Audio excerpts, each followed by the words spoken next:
Днес съм решил да отида на едно място, на което искам да отида от много време, но все се случва така, че в почивните ми дни времето не е хубаво. Но днес е перфектното време, с изключение на някакви прогнози за валежи след обед. Ще видим как ще се справим с тези ситуации. Но днес пътувам към Райското пръскало. Това е най-високия водопад на Балканския полуостров. 120 метра. Знам, че е изключително красиво. Нямам търпение да го видя.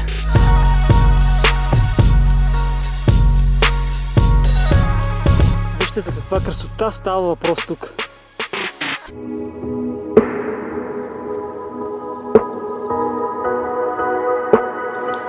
Ей, това куче вече ме следва 30-40 минути.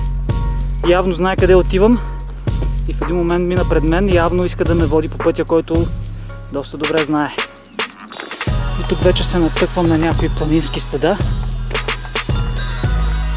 Изобщо абсолютна идилия. От тук се виждат различни върхове. Не знам кой е. Единствено мисля, че този е връх Ботев. И въпреки, че съм на още 2 часа и нещо път от Райското пръскало, от тук вече се вижда. Телефона ми звъни. Познайте кой ми се обажда. Здрасти, миличка! Как си? Вече 1 час се изкачвам. Имам още 2. Доста ме озори до сега. А пък тепърва има да изкачвам. Явно не съм във форма. Пред компютъра не се добива форма, да.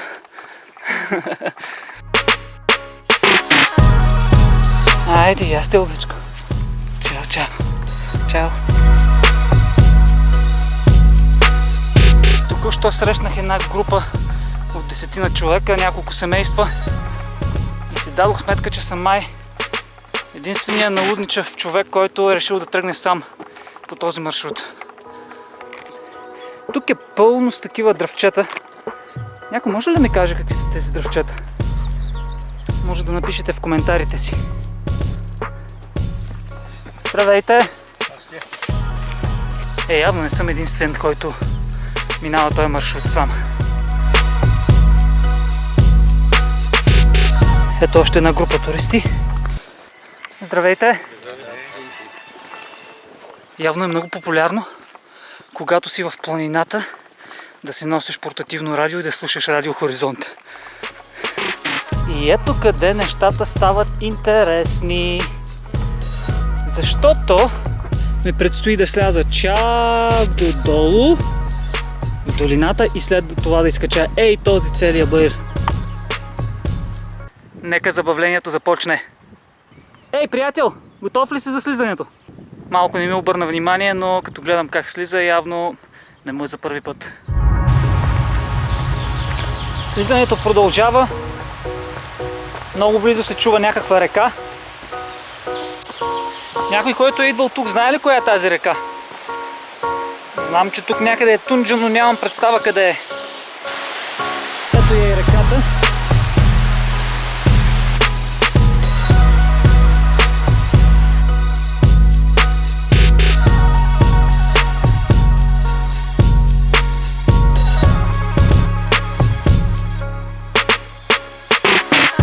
Приятели, в България имаме невероятни красоти.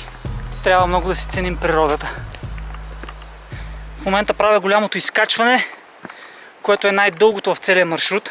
Моят спътник неотлучно ме следва. Мисля, че ще ми се наложи да си споделя обяда с него. Стига да яде картофи.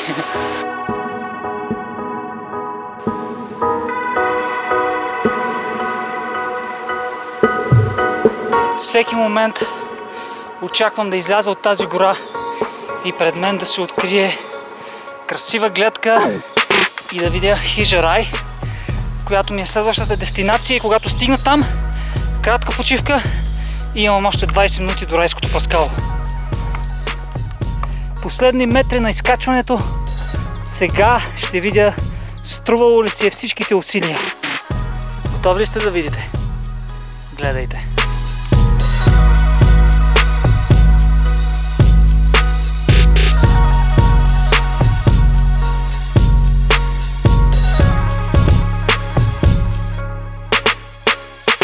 Малка почивка за обяд в хижата и продължавам нагоре. Сега ми предстои да хапна планинско сготвен боб.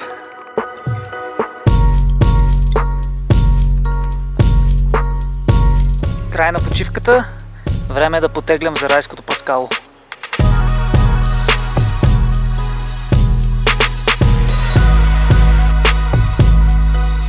Дами и господа, райското пръскало.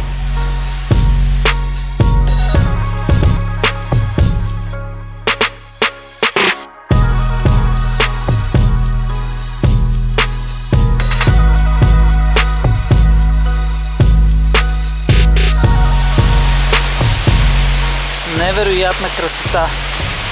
Въпреки че се задават вече тъмни облаци, което може да означава, че ще вали, още не ми се тръгва.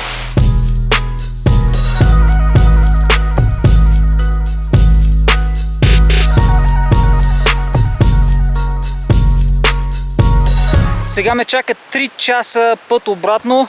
Проблемът ми обаче е, че колената ме болят като за световно, едва вървя. Това е защото не съм във форма. И на всичко отгоре раницата ми се скъса, докато се качвах към пръскалото. Но ще трябва да издържа мъжки.